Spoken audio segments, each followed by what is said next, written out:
become one as much as possible to form a unified strategy. This week, I was at the Foundational Black Americans Conference. Shout out to Tariq Nasheed for hosting a great conference, and I met a lot of great people there. Professor James Small, Riza Islam, Kaba Kabane, who else? Judge Joe Brown. How can I forget Judge Joe Brown? I love Judge Joe Brown because Joe Brown he's really determined to bring manhood back to the community. And I like that because I think that we need a more masculinity in the community. We don't have enough of that. You become a feminized community. And because you become feminized, you've lost a lot of your warriors. And there are certain battles that you have a hard time fighting because people know that you don't have any men that are really going to stand up for you. So one of the men that I think is standing up for the community that I think is doing a great job is LeBron James. I have a lot of respect for LeBron. This is not a diss track on LeBron. I'm not here to ever dog LeBron at all. And he's come up again for the second time in the last 2 or 3 days because I talked about him a little bit yesterday with regard to fatherhood and the fact that he's a great father, but also just some implications in terms of understanding what Black fatherhood means to the community, how much you lost when you lost your fathers, how much you lose when you lose your alpha males, what you don't have when you don't have your men. So I talked about that yesterday. I'll put that up on drboystv.com in a little bit if you want to check it out. But right now, let's talk about this voting thing. Do me a favor, hit the thumbs up button. Please hit the thumbs up button if you haven't done it yet. So LeBron is part of a voter initiative. He's doing activism in the way that he sees fit, which is certainly his right. But I want to add some perspective onto this and let you know why I don't agree with everything that's happening with LeBron and why I feel that he's being manipulated by the liberals and by the Democratic Party in particular. So LeBron is doing a voter drive right now. He's the head of a voter drive. He's one of the main names on this event. He says here in this USA Today article, the quote is, "We've seen our voices muted our whole lives." So what typically happens is when the Democrats are ready to get Black people to vote, they don't really tell you what you're voting for. They don't give you reasons why you should vote in terms of what you're going to really get from the community, other than more voting rights, right? They get you to vote because they want you to have more rights to vote. But remember, voting rights are not for you. Voting rights are for them. That's like me telling Alicia that the Christmas gift I got her was I got her some new vacuum cleaner so she could clean my bedroom even better than she did before. Me buying her a new vacuum cleaner is not a gift for her. That's a gift for me, or me saying, hey, I got you some more foot massage lotion so you can massage my feet and make me feel better. That's not the same as actually me doing something for her because in order for me to really do something for her, I have to ask her what she wants. Right. I have to ask her what she wants and I have to care enough to give her what she wants. So Black people are not asking for more chances to vote for white people. They're not asking for more opportunities to vote for Biden. They're asking for things like reparations. They're asking for things like support for the Black owned businesses. They're asking for things like, dealing with mass incarceration and letting out, tens of thousands of people that were incarcerated under the Clinton Biden crime bill that was written years ago. They're not asking for more voting rights. But that's sort of what the game is. That's how the game is played. And unfortunately, because a lot of us are not all that politically sophisticated, we fall for the game. So here's what I'm going to read some of this to you, and I'm going to break this down for you. It says, when he became eligible to vote, LeBron James did not consider it to be important. At the age of 18, James cared about other things. Then a high school senior at St. Vincent St. Mary's in Akron, Ohio, James remained more consumed about winning a division championship than ensuring his spot in the NBA draft.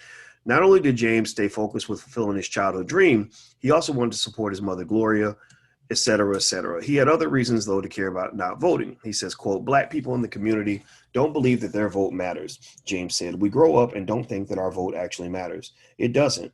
We've seen recounts before. We've had our voices muted our whole lives. Okay, so now they say at 35, James does not want his voice to be muted. The LA Lakers star, let me write this down. I had a thought and I like to write it down to make sure I share this thought with you guys before we get done. The LA Lakers star has become one of the NBA's leading voices to speak out on the importance of voting. He founded an organization called More Than a Vote, which is a group that has encouraged or increased voter registration on its website and has held voting drives in the Black community. The group has donated $100,000 to the Florida Rights Association, or Florida Rights Restoration Coalition to help pay outstanding debts of former felons so they can register to vote. I think that's great. I think we should support the felons, mostly by letting them out. I think that would be a good way to go, because remember this, I need y'all to really remember this. Give me a yes in the chat if you're hearing what I'm saying.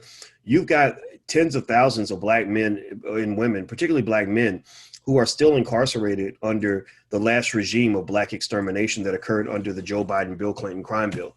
Do you follow what I'm saying? Joe Biden and Bill Clinton wrote a bill in the 1990s that put, where they talk about how corrupt cops are and how terrible and scary cops are. Well, Joe Biden put 100,000 extra cops on the street. He put billions of dollars into that. He took money out of things like education for the hood and instead put that money into getting more cops that could come and beat up and kill black people. Let's just be clear about that. Like, I just really think it's important that we don't get into this revisionist history, or that we let people sort of take advantage of this false belief that they have that black people are just stupid, that we're not going to remember things.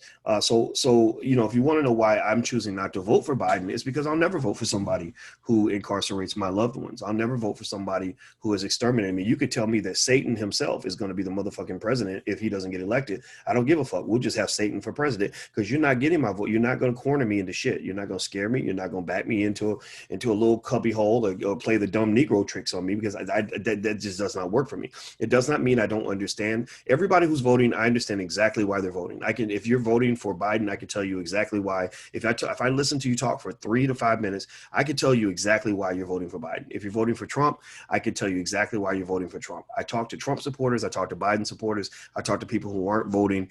I see the whole court. I see like when LeBron is playing for the Lakers, he understands why the Denver Nuggets 2 guard is going to take more 3-pointers, because his 3-point shooting percentage is very high, and because the perimeter is open relative to the post, right? He understands this. He can see the whole court. He can see what he's going to do. He can see what his teammates are going to do. He can see what the other team's going to do. He can see what the shooter's going to do, right? Well, the same thing is true when it comes to playing for Team Black people. When I play for Team Black people, I can tell you what each player on the team is doing. I can tell you why the coon is over there cooning. I can tell you why the black elite are over there trying to get as many black people to vote for the Democrats as possible, because they're about to get paid. I can tell you why the liberator or the Harriet Tubman types are fighting to get off the corporate plantation. I can tell you why the corporate Negro really loves his job. I can tell you why the Negro on CNN is saying what he's saying. I can see all of that. And I can also tell you what I'm about to do. I can tell you what the opponent's going to do. I can tell you which shot I'm going to take and what position I want to play, right? So this is really not even me really telling you that you shouldn't play a different position. This is me telling you, like, okay, understand the court, pick your position and play your position. So some of y'all play the position of liberators. Some of you play the position of people that say, you know what, I'm not participating in none of this. This is bullshit. Some of you are playing a different position. You're choosing to participate in the election. I don't judge you for that. But I really think that as a matter of strategy, we have to understand all the roles on the team, all the roles on the other team, team white supremacy. They got their point guard out there. They got their centers. They have their coaches and cheerleaders. You got to understand why they're doing what they're doing too. So anyway, here's what the issue is with LeBron and his voting campaign. So I'm reading through this article, and I see that LeBron has, LeBron has this thing going on where it's not just LeBron. I don't want to just say it's LeBron. I don't want to pin it on him. It's a bunch of players. And they're not spearheading this. This is not something that they created. This is something that was created, and somebody said, well, we need you to put your name on this because this is going to be a good thing for you to do for the community. And they're young. They don't know any better. They haven't had, 30 years to think about this stuff the way I have. So they're not going to see what I see. So basically, they're putting their name on this initiative that they think is helping the Black community. And they're saying things that are a little bit misinformed, and some would almost say a little bit insulting when you say Black people have never had a voice and Black people need to start voting so they can have a voice. Let me tell you why. Let me tell you why that is just a little bit of a problematic statement. Black people, let me ask you this. Give me a yes or no in the chat. I'm gonna ask you guys a question, yes or no question. Have Black people voted in the past? Did Black people vote in the 2016 election? Did Black people show up, or did we all stay home? Did 90% of us just not participate? Give me a yes or no. Did Black people show up and vote in the last election? Give me a yes or no. Okay, the answer is yes, right? Voter participation was pretty high. We know who we voted for. We voted for the Democrats mostly. Let's go back to 2008. Barack Obama gets elected, first biracial president. Give me a yes or no in the chat. Yes or no? Did black people vote for Obama? Did black people show up, or did black people just boycott the 2008 election? Did black people use their voice and vote for Obama? Give me a yes or no. Did we show up for Obama, or did we just say, you know what, man, fuck you, bro. Good luck. We hope you can win by yourself. Or did we show up like a motherfucker for Barack Obama? Like, did we show up in fucking droves? Like they was giving away Popeye's chicken with a pair of Air Jordans that day. Seriously. Every church had a voter drive. Every black person was supposed to be there. Every black celebrity was backing him. Every black people came through like a motherfucker for Obama. You can't vote. You cannot support a candidate. I doubt if there's any time in American history where a candidate received that much unanimous support from any group of people in this country. Maybe I'm wrong. But I ain't never seen white people be as unified as black people were on the day Obama got elected. So here's why I bring this point up. Here's why I asked you this question, which is a stupid question. It was a stupid question because I need sometimes asking the simple questions will give us the simple answers, which will help us come to the simple conclusions. The reason that it's problematic to say black people never had a voice because black people never voted and we need to make black people vote is because that's just not true. Part of the reason that some black people are not voting, I just did a survey on my Twitter. 41% of you said you're not participating. And I would be willing to bet you also that many of the people not participating are not participating because they have participated so much in the past and it did not work because they already tried that. Right? So think about this. Imagine if somebody says, imagine like a man's talking to his wife and his wife says, honey, you're in a bad mood. What can I do to make you happy? Is there anything I can do to make you happy? Because you punched me in my eye last night, and that's domestic violence, and I'm going to forgive you, but you don't seem happy. So let's say that she has low self-esteem, because this describes the black voter. I think black people, honestly, collectively, we have low self-esteem. So let's say she says, honey, you seem to be a little bit moody lately, and this violence thing, I'm not going to take it. So tell me what will make you happy. And so let's say he says, I really need you to cook my favorite meal. And she says, okay, well, what do you want? He says, I want some chicken and some beans and some rice. And so she cooks up his favorite meal and does it right, does it really well. Like goes out to the grocery store, gets special ingredients, makes him the best meal ever. And he eats the meal and he's full. He's sitting there full. And then he gets up and he cracks her in the jaw. Right. And she's confused. Right. She's pissed, confused, upset, hurt, everything else. Because she's sitting there thinking like, wait a minute, you told me that in order to get you to treat me better, all I had to do was cook your favorite meal, right? It was a raw deal. It was stupid. I dealt to your shit because I'm committed to this marriage. I'm dedicated to staying married to you despite your flaws. And you told me that this is what I had to do. And I did it. And you still are abusing me. Just like black people. We're in the Democrats. We're in an abusive marriage. We get abused over and over and over again, even though we keep doing what they ask us to do. So then let's say that he says, no, I was just playing. I'm just playing. Last time I hit you, I was a little bit mad, but really, if you make me my favorite meal again and give me like a birthday cake to go with it, like it's not my birthday, but I like a birthday cake. So make me some chicken with some rice and beans and give me a birthday cake to go with it.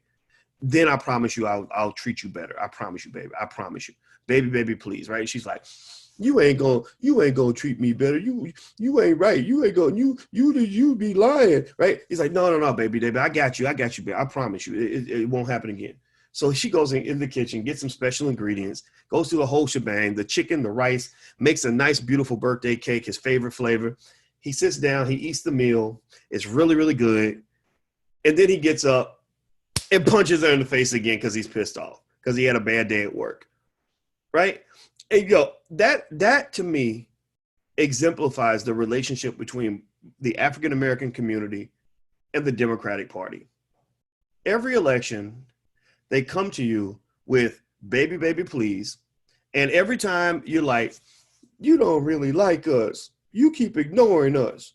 We keep telling you what we want and you don't never do it. And they're like, no, baby. I was just playing. Last time, yeah, I made a mistake. It was, I know I wrote that crime bill and that's incarcerated 100,000 of your men, but I promise I've changed. I've changed, baby. And we stupid. We'll be like, okay, well, he does seem sincere. So so we will go and the Democratic Party.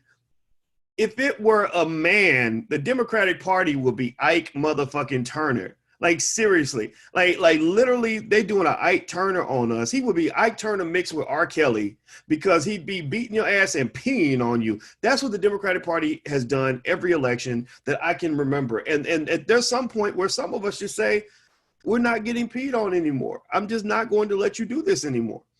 I'm going to change my strategy because the only way I can get you to change your behavior is if I change my behavior. So we're running into the dilemma of a lot of abused people that realize that you can't take the word of an abuser. You can't. An abuser is addicted to the abuse. They're addicted to the neglect. They're addicted to the mistreatment. They have a dysfunction. They can't. They might promise you something and really intend to keep the promise, but they can't even keep the promise because they don't have the discipline to do it. So there's some point where you have to sort of wake up and say, I don't really know if I can give you the honor. I can't do the honor system with you because you're not behaving in an honorable fashion. Because you tell me things and you lie, or you've lied repeatedly. I've trusted you. I've paid you in advance. You did not return the favor. You did not come through. So this time I'm not going to believe you anymore.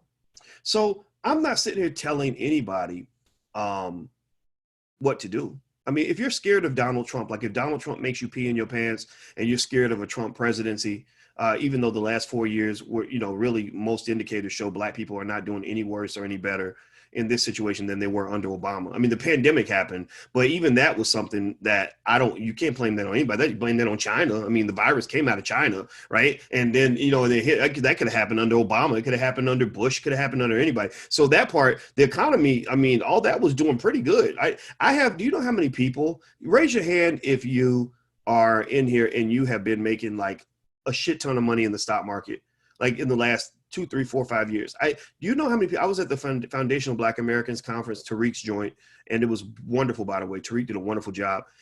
I ran into so many students who have made a shit ton of money from investing in the last 2 or 3 years. Like didn't get caught up in the politics and the elections and all that. They have been getting paid. Raise your hand. Say something in the chat if you're one of those people, because I believe that there's thousands of you. One brother came up and told me he started with $7,000 and has $100,000 in his stock portfolio now. I kid you not. I'm not making this up. I recorded it. I was like, show me, can we record this? So because people don't believe it. People believe, I guess, that voting for their white Jesus is going to make their lives better. No, that's not. It's all symbolic. It's all symbolism.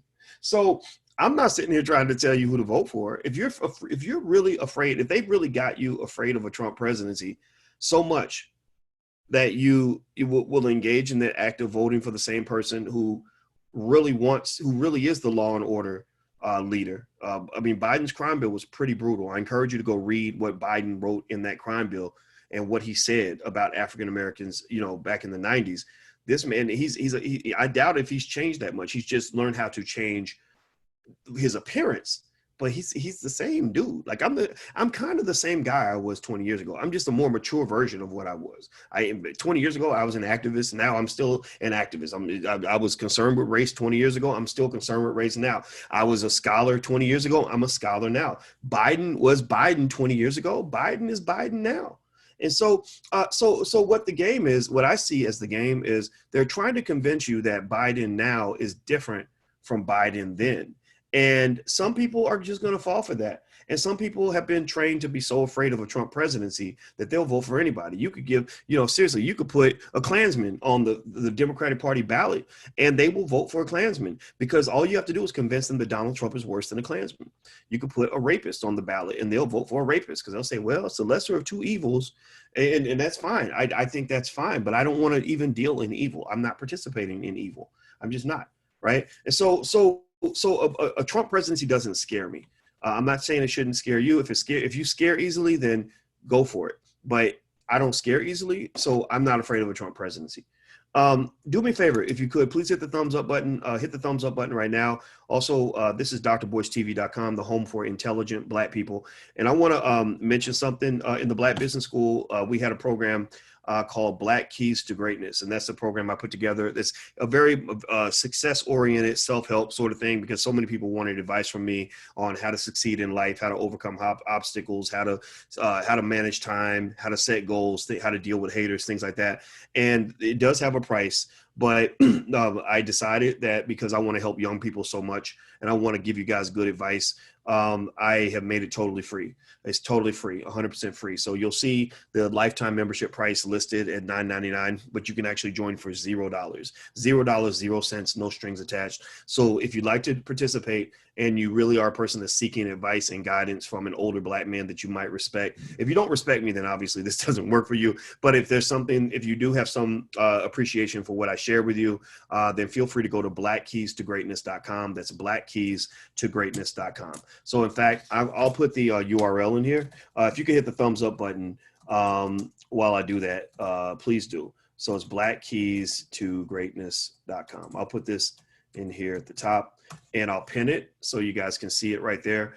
And it's a great program. It's really, really good. And I would say there's a 100% money back guarantee, but you don't have to pay any money. So, so there we go. There's that. All right. So let's see here. Let's see. Hey, Ali, thank you for your donation. She says, my friend Carmen Johnson, carmensstory.org, would love to be a guest on your show. She was in prison for a crime she didn't commit. Well, have her send an email to producer@flynubianmedia.com. That's producer@flynubianmedia.com. I'll put that in here.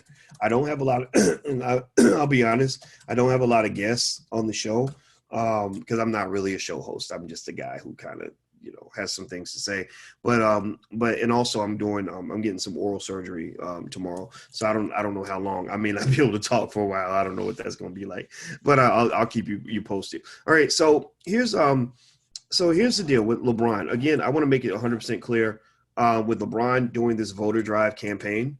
I am not in any way saying that LeBron does not have a right to do this. Also with LeBron doing his voter drive campaign, I have no problem with the fact that, with his More Than a Vote campaign, that he's expressing himself in the way he sees best. What I'm trying to offer is another perspective that might help broaden at least your point of view on how to view these things as they approach you with this stuff, so you can kind of know what I see and what's really going on. Another thing that they're doing with this campaign that's quite fascinating to me is they're engaging in massive amounts of mind control. I happen to be marrying a full professor of social work, who also is a therapist, who is an expert on the subconscious mind. So we have lots of conversations about how Black people are consistently mind controlled. And so one of the things that we observe is that when you have this sort of dumbing down of Black people through music, and then the educational system is so terrible, the goal is to keep Black people as stupid as possible, because stupid people can be easily manipulated, or people who don't have critical thinking skills are easily manipulated. In fact, studies show that African Americans, unfortunately, we consume more media than almost any other group of people in this country. And what television does, constantly watching TV, taking in information, not engaging in critical thought, what it does is it wears down what is called your prefrontal cortex in your brain. And that's the part of your brain that's responsible for critical thinking. So it almost zombifies you. So when they talk about programming, they call it a TV program for a reason. It's really programming. And so effectively, one of the things that they're doing as part of this programming is they have these shirts that they have everybody wear. And all the shirts say is the word vote. They just say vote, right? And now I get it, because you want the message to be simple and you want it to be something anybody can understand. But what it is also doing, though, is it's giving an order. It's giving a command, and it's pressuring people to do something without giving them the reason why. You're looking at Black people as mindless drones who are not capable or nor worthy of making their own personal decisions. I want to give you more respect than that. My goal is to respect you and to say, look, even I can't tell you what to do. I'm not here to tell you what to do. All I'm asking you to do, I'm not even telling you, I'm asking you to consider what I'm saying. I'm a professor. I have a PhD. I've had a PhD for over 20 years. I was the only Black person in the United States to get a PhD in finance during the year 2002. And it wasn't because I'm stupid. I'm not bragging. I say these things to let you know that there's a benefit that comes with the fact that I've been sitting around thinking about this shit for a very long time. So as a result of this, I sometimes see things where I'm thinking, gosh, I wish other people would see this too. So when you just put vote on a shirt and you don't tell people why they should vote, that's almost an epic level of fraudulent behavior. Like that's the type of fraud. Like because and then when you say, well, why should I vote? They don't give you reasons why Biden's a great candidate. Here's what they do. They'll tell you how terrible Trump is. We got to get Trump out of office. Now, they won't really explain why. It's really they just don't like Trump as a person. They can't specifically name any policies that, like, did Trump open up a concentration camp to put all Black people in it? No, he didn't. Biden did. Biden opened up thousands of concentration camps across this country, or hundreds of them anyway, and put 100,000 cops on the street. So he really did open up prisons, which is the closest thing we have in the United States to a concentration camp. So if you ask me, like, what is my objection to Biden, I can specifically point to a policy, that 1994 crime bill, which is never going to go away, that did build concentration camps in America to put Black people in it. They did the same thing with us, something similar to us that they did with the Jews. Just maybe the body count isn't as high, but if you add up the body count of Black communities and all the chaos, death, and destruction that has occurred as a result of the war on drugs and mass incarceration, then you could probably say that we would compare to what happened in World War II. Remember, the World War II Holocaust lasted about 6 years. The Holocaust against Black people has lasted about 100 years, and then you get to slavery, right? So you got 100 years of Holocaust without even talking about slavery. I mean, that's fascinating, right? That's unbelievable, right? That's what you're up against. That's what you're dealing with. So when they're telling Black people to vote and they're not giving you a reason why, you can't blame them for using whatever tactic they think they can get away with. But you have to really question them. And I think the smart people in the room are obligated to speak up for the not so smart people in the room. So the smart people in the room, yourselves, Bo Diddley and Jackie Murray, you're here because you're one of the smart people in the room. You're obligated, in my opinion, to say, well, give me a reason why. Like, give me a policy. Tell me why without talking about Trump and without telling me that I'm just supposed to do it just because it's my duty. Like, nothing's my duty. I'm free. Freedom means I do what the fuck I want. So if you're telling me that I have to do something, then you're not supporting the idea of me being free. Do you get what I'm saying? Give me a yes or no if you follow what I'm saying. How can you tell me that you want me to have freedom when you're telling me what to do? That doesn't make any sense. So for Black people, you must understand what freedom means. Freedom means making your own decision. So anybody who does not support freedom is not your friend. When somebody gets pissed off, and I know there's probably people in the chat that are like, you need to stop that. You did that, right? These people are not supporting your freedom. I'm sorry, I don't listen to you because you're a jackass. What you're saying is you might as well be a Klansman. What you're saying is incredibly racist. Black people have had other people telling us what to do for 450 years. Why do we need more people telling us what to do now? Why do we need to continue that tradition of everybody forcing Black people, peer pressuring Black people, shaming Black people, attacking Black people for doing whatever they want to do? Because if you pay attention closely, I never tell you who to vote for. I have never told you who to vote for. And if I've ever sounded like I did that, I apologize, because that was not my intention. I have never said, vote for Biden, vote for Trump, vote for this candidate. I never said that. I've just simply said, do what works best for you and your family. So process this for a moment. Think about this. How is it that there are people that are offended by the fact that I've simply told Black people to do what's best for themselves? How can somebody be a friend to Black people when you get offended by somebody who's told Black people, do what works for you, do what's going to work best for your family? Can a person who really cares about you be offended by somebody who's telling you to do what's best for you? Do you understand what I'm saying? Am I saying it right? Is it coming through clearly? So you got to know who your friends and your enemies are. And I would almost assume, I think a safe assumption as a Black person is to assume that you don't really have that many friends. Don't even assume that I'm your friend. If I say something that makes sense, then use it. If it doesn't make sense, then, who knows? I could be COINTELPRO. Like, you don't know. You don't know. They get you in all different kinds of ways. So that's why I believe when I was speaking at Tariq's event this week, first thing I started off with is I said, Black leadership is dead.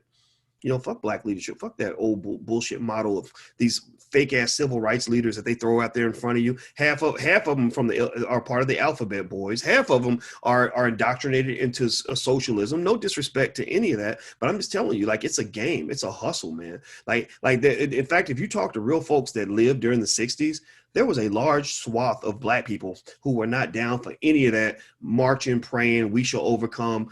I'm going to go let a white man beat my ass at a lunch counter just so I can have the right to give him my money bullshit.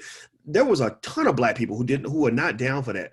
But they manipulated you just like they're manipulating your children right now through the indoctrination process that occurs through the public school system. They manipulated you into thinking that all Black people were down with the civil rights movement when it was going on. That wasn't true. But those folks who were not down did not have a voice. They did not, their voices were not heard in the public school system. That's why you have a million schools out here where your child's going to learn everything there is to know about Martin Luther King, but won't learn nothing about Marcus Garvey. They ain't going to say shit about Marcus Garvey because Marcus Garvey was speaking that real stuff, that radical stuff, that freedom talk, that liberation talk. Whereas for at least a part of his career, Dr. King also was duped into a message that was incredibly unempowering for Black people. Dr. King, though, to his credit, started to wake up. He's doing what a lot of you are doing. A lot of y'all, a lot of us, I say us because I'm included too. A lot of us are recovering coons. Like a lot of us literally are in coon recovery. We are in rehab right now trying to recover from all the coonery that we were injected with all through the years. They injected it just like you put heroin in a dope addict's arm, and we got injected with it so much that we became addicted to it and started crying for it. We wanted it to happen. And so when you first take an addict off the drug, they're gonna go crazy, right? You take away heroin from a heroin addict and try to give him vegetables and fruits and healthy food, he's gonna go crazy. He's like, fuck you, motherfucker! Right? He's gonna go crazy, right? He's gonna have an exorcism because the power of the coonery is so strong. And that's what you're hearing when you see Negroes getting mad. When Negroes on TV or the Black elite getting pissed off because Black people are actually speaking up for themselves and demanding something for their vote and changing the paradigm or trying to control the narrative, the coons are all like, this ain't right. Watch what you doing. This is crazy, right? Because they're upset because they are heavily addicted. They are deeply entrenched. They are tripled down invested. They doubled and tripled down on white supremacy. That's why they're being rewarded by it, right? So you got this important job working for Joe Biden, like that one lady, that one big bald linebacker looking chick who works for Biden. I forgot her name, Simone Sanders or whatever. She is livid. She is absolutely livid that Black men, in particular, and the strong Black women in the community are speaking up in the new Black media and saying, we're not falling for the okie doke. She's pissed, right? We're like the devil to them. Right. And so that's that addiction talking. That's those withdrawal symptoms, because she's like, well, if I don't have my white massa, then I ain't got nothing. So she needs rehab. That's all she needs. And we got room for her, but she's going to have to change her approach. So I think that so here's the deal. Do me a favor, hit the thumbs up button. Please hit the thumbs up button if you haven't done it yet. So I'm going to say this. Here's what I'll say. Look, voter drives are always going to happen, and I'm not going to say it's like a bad thing. I think if voting actually made sense and you were actually voting for the candidate that was actually going to benefit you and the system were set up right, voting could be a wonderful thing. A lot of people logically walk away from voting because they've made it into such a disgusting, dastardly, fucked up situation that people are just not going to waste their time. But if you want to do voter drives and you want to get Black people to vote, and your goal is to actually solve a problem and to actually achieve a goal, then I would argue, again, I'm a mathematician. Mathematicians solve problems. And I wouldn't make sense if I didn't give you an actual solution. And so what I would almost say is that Judge Joe Brown, who graduated from UCLA Law School, who is incredibly intelligent when it comes to matters of law and politics, one strategy he mentioned at the Foundational Black Americans Conference, which I really liked, and I was literally cheering inside my head. I was doing this like, yes, because I was glad somebody else said it besides me, is we must broaden the playbook on political strategy. one of the problems that you have, one of the reasons that you lose in every election, one of the reasons that you never get what you want is because you don't know how to play. You don't know all the plays that are in your playbook. To use a LeBron James analogy, you're kind of like what LeBron James would be as a basketball player if he had one move and can only dribble with his right hand. If he could only dribble with his right hand and only shoot layups and free throws, LeBron James probably wouldn't even be in the NBA. Right? LeBron James is a great player because he has many, many moves and he has many, many strategies, many, many tactics, and he can adjust those tactics and strategies based on the situation. So when he plays the Denver Nuggets, he's going to play them different from the way he might play the Boston Celtics because they're going to throw a different defense at him. So my argument is that if you're dealing as a Black person with trying to achieve a goal, right? You're B1, hashtag B1 in the chat, right? You're B1, you're Black first, you want your community to win, you want voting to make sense, you want it to benefit our community. Well, if that's the case, then why not broaden out your playbook a little bit, right? Because right now your playbook is simple. You got one fucking play. One play is everybody vote for the Democrats and hope for the best. Your playbook is exactly the same in 2020 that it was in 1980, 1960, right? Whatever, like 1995, 2002. Every year you have the same playbook. And when a player shows up to a game and he has the same play every single time and he can only dribble with his right hand, he's very easy to defend. He's very easy to trick. He's very easy to stop, right? So I encourage you to expand your playbook. So Judge Joe Brown had me cheering in my seat because he actually referenced political science theory to talk about strategies to get what you want out of elections that don't necessarily involve doing what you're supposed to do. The one fundamental reality, give me a yes or no if we can agree on this, is that 9 times out of 10, if you do what you did last time, you're going to get what you got last time, right? Do we agree on that? Can you give me a yes or no if you agree that in most situations, particularly in politics, if you keep doing the same thing, you're going to keep getting the same result?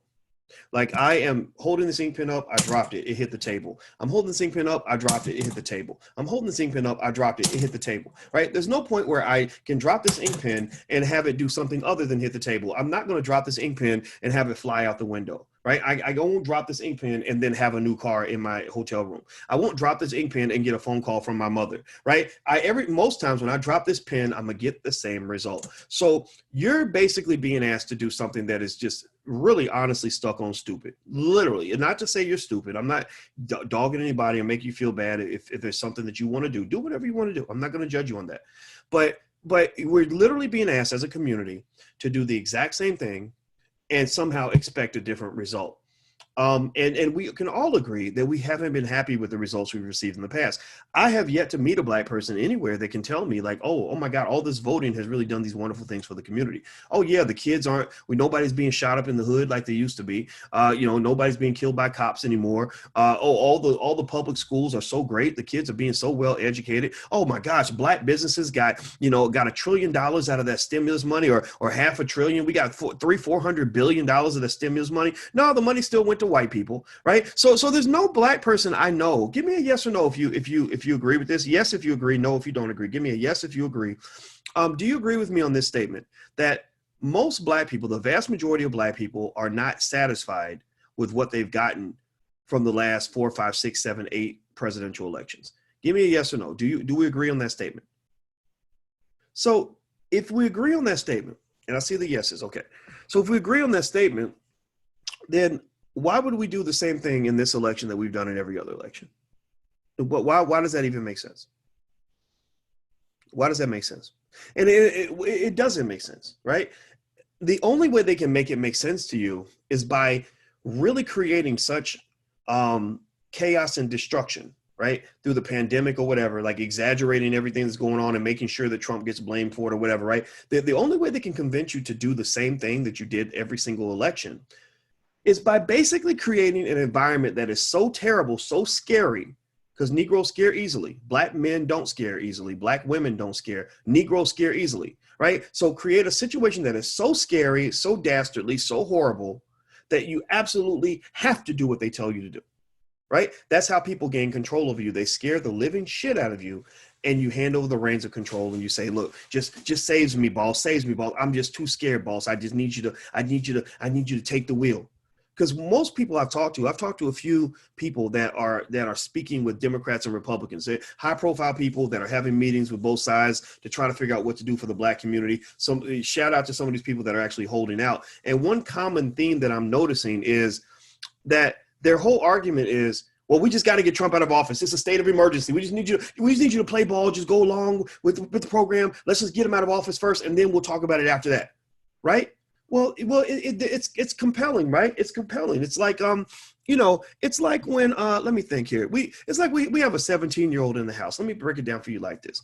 So we have a 17-year-old in the house, and he's a good kid, but he's like every other 17-year-old. He don't listen sometimes, right? So we'll say, wash your clothes. You got to leave. You got to go. You got to go. I'm his stepdad. I'm the bonus dad. So it's like, okay, you got to go to your dad's house at 6. So make sure you wash your clothes so you have some clothes to take with you, right? He don't do it. He don't move. He takes his time, right? And each time what'll happen is it'll get to the last minute, and he'll be like, and some of y'all got kids who'll do this. He'll show up and be like, how am I going to go? I can't go. I don't have any clothes. I don't have any clothes. Well, whose fault is that, right? Well, yeah, but I didn't. But that's not important now. I just need some clothes. Like, can I go to right? And it's kind of like, okay, so you're asking me to make up for the fact that you didn't do what you had to do in order to prepare. You know what? Rather than thinking of this as an opportunity where I need to make an exception and go ahead and excuse you so that you can get through this crisis, maybe I need to let you feel the burn a little bit so that you will remember this the next time you run into this situation. Maybe we need to go through the crisis in order for you to really learn that I'm not playing with you. You see, when you're negotiating for something, you have to have the ability to call somebody's bluff, and you have to have the ability to go all the way to the finish line. You have to be willing to play chicken and be willing to crash your car. If you don't have the ability to do that, to go all the way to the finish line, then you will never have negotiating power, because the other party will always know that you're a coward.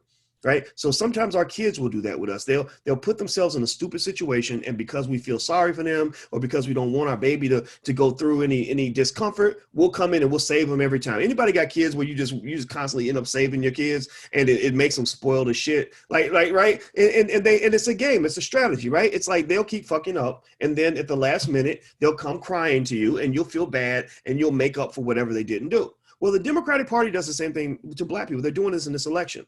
They've been fucking up. Trump would never have gotten elected if Obama had done his job. Trump would never have gotten elected if that first Black presidency had been so extraordinary that we just literally said, you know what, we got to do this again. Trump never would have gotten elected if we had gone black. If we really had gone black, we never would have came back. Trump never would have gotten elected if all these years of neglect had not occurred. So Trump being in office, while it is certainly a state of emergency in their minds, it's certainly something that scares the shit out of white people for sure, and some Black people. Trump getting elected was their own doing. They created this crisis. So I look at them almost like you look at the kids. So the kids are coming up saying, we got to get Trump out of office. He's in office. And if you don't get him out of office, it's your fault. Because you know how the child will make you feel like it's your fault because you didn't come through and save them from their own bullshit. Like, why would you let me go to school without any clean clothes? Well, because I told you to wash your clothes and you didn't listen. Right. So what I say to the Democrats, like I say to the kids, they're like, Mom, why you gotta vote for Trump? Why you gonna let Trump get elected? Because it's gonna, you don't want to destroy the country. Well, no, we told you. We warned you. We gave you chance after chance after chance. We warned you repeatedly that if you keep on fucking up, you're gonna get a Trump in office, and we're not gonna be there to save you. Black people have been saving white people since before slavery. Black people have been saving ignorant ass white people since the beginning of time. We have been saving racist ass people since I don't know when. For hundreds of years, we have been saving everybody but ourselves. And on this particular occasion, I'm not here to save you anymore. I am not here to save you anymore. You are like the deadbeat friend or relative. I don't know if anybody else has ever gone through the pain of having a loved one where you have gone to the rails for them, come through for them every time, cleaned up after their bullshit, bailed them out of jail, loaned them money that they never was going to pay back, came through for them in the middle of the night, came through and helped them clean up their shit. They calling you talking about how they about to get evicted when they refuse to go to work or save their money. And then there's a point where you just say, fuck it. I'm done. Let the chips fall where they may. I have had many occasions where that has occurred. I can think of one particular relative where I saved his ass repeatedly over and over and over again because I had a guilt complex that led me into basically feeling like I needed to be there for him in order to prove that I was loyal. But then there's just a point where I was like, man, I'm not doing this no more. Yeah. But if you don't loan me this money, I'm about to be on the streets. I'm about to be evicted. Fuck it, then go get evicted. Maybe that'll change your behavior. Maybe next time, I don't want to see you out there like that. I don't want to see you in a bad situation. But maybe that's what you need. Maybe you need Jesus, because whatever I've been doing for you ain't working. Helping you has not been working. So when I look at the Democratic Party, I see a party where they are addicted to racism. They are addicted to Black neglect. They are addicted to voter suppression by suppressing Black votes, by appealing to Latinos and people in other communities from across the border more than they appeal to you. They care more about an illegal immigrant than they care about a Black person.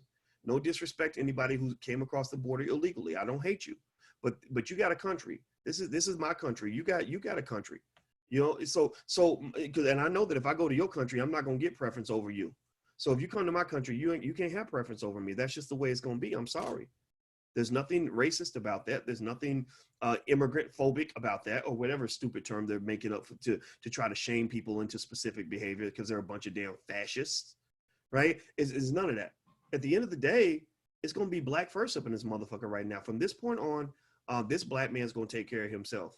I'm not gonna take care of you first. I will take care of you after I take care of me and mine. And that it is that simple. And you understand that very well, because that's what you've been doing all along. That's how you've been playing the game. And really, to some extent, as mad as I might be at you, maybe I shouldn't get mad at you. Maybe I need to get mad at myself. Maybe I need to look at my own behavior. Because when I had that relative who was using me over and over again, who was constantly putting himself in stupid situations and then having me bail him out at the last minute, having me come through for him and inconveniencing my own life in order to save somebody who didn't want to be saved, I realized that as mad as I wanted to be at him, it wasn't him I should have been mad at. I really should have been mad at me, right? So I'm just telling you, maybe we should have some self-esteem in this election. Maybe instead of seeing the Trump crisis as the worst thing in the world, maybe this is a great opportunity. When Amazon's workers want to get a pay raise and they want to go on strike, they don't go on strike when everything's good. They go on strike when Jeff Bezos needs them the most. They go on strike right on Prime Day. They're like, oh my God, we got Prime Day coming. We need y'all working. Well, if you need us working, then pay us more money and we'll show right up. We'll be right there.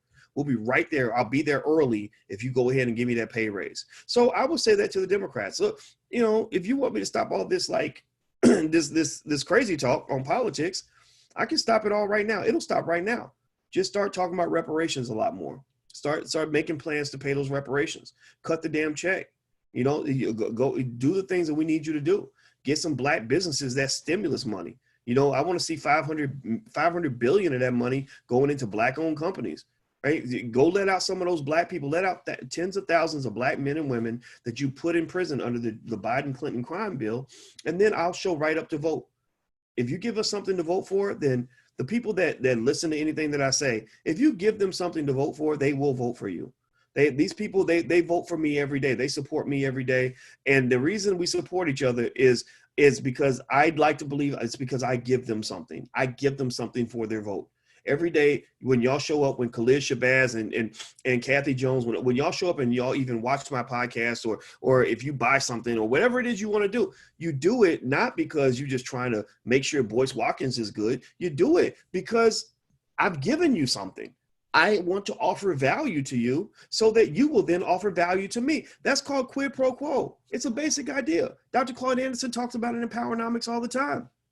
Right? So why can't they understand the basic idea of a quid pro quo? Well, a lot of it is because quid pro quos require a basic level of respect that I don't believe they have for Black people.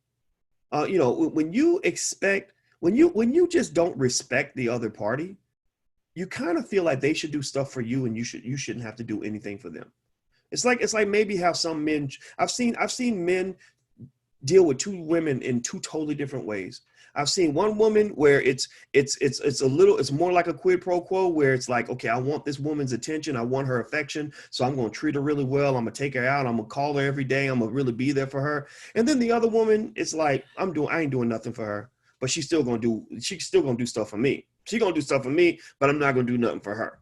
Right? So you got, in one case, maybe what you might call more of a quid pro quo. The other case is a quid pro ho, right? A quid pro ho, right? And that just pretty much means that he doesn't have respect for woman number two, but he has tremendous respect for woman number one. So Black people, for the longest time, you have been woman number two. You have been political hoes. You've been pimped. But you're not just political hoes. You've also been made into economic hoes. They take money from you. They don't get that money back. They come and scoop money out of your communities by the bucket load, and they never bring it back. They run that community, that money right out of town, and they feel no obligation to make sure that you and your family and your community are good, because they're gonna make sure that their family and their community are good. And if you stop taking care of them, they get mad at you and say, well, what are you doing? We got a good thing going here. Well, we got a good thing going for you, but it's not a good thing for me, because you're getting everything and I'm getting nothing. Those relationships have to stop. They must stop now. So I'm not participating in any of that. Nothing that makes sense to me will ever get my support. That's all I got to say, guys. I'm going to go. Thank you for listening. It was great talking to you. Have a wonderful day. Do me a favor, if you could, before you go, please hit that thumbs up button real quick right now. Thumbs up button, subscribe. If you haven't subscribed to the platform yet, please subscribe, please subscribe, please subscribe. Also, if you could give me a verbal confirmation that you'll share the video, that really helps. You're part of our distribution team, and I would really love it if you would just take the time to take that link, put it on your social media, and share it to some of the people that maybe need to hear this message, because I believe once you go Black, you never go back. Once they hear a message of freedom, liberation, and power, I believe that they can't go backwards. So my goal in my life is to make sure that I share the idea of Black intelligence with as many people as possible, and you guys are an important part of that. So I appreciate your support and your help on every level. And also, as a gift to you, like I said, that program, Black Keys to Greatness, which is self-help, motivation, how to accomplish goals, how to manage your time. It's my own personal playbook on how I manage time, how I deal with haters, how you come back from setbacks. These are things that we need, because inspiration and passion are more important than intellect. Inspiration and passion will help you climb mountains that you're not supposed to climb. And that's what keeps me going every day, is inspiration and passion. So I actually put together a whole curriculum on this, and I think it's really good, and you can have it totally for free. There's normally a fee, but the fee has been waived completely. So just go to blackkeystogreatness.com. That's blackkeystogreatness.com. I'll say it one more time, blackkeystogreatness.com. So take care, guys. Have a good day. I'm going to go and lay down now. I'll see you.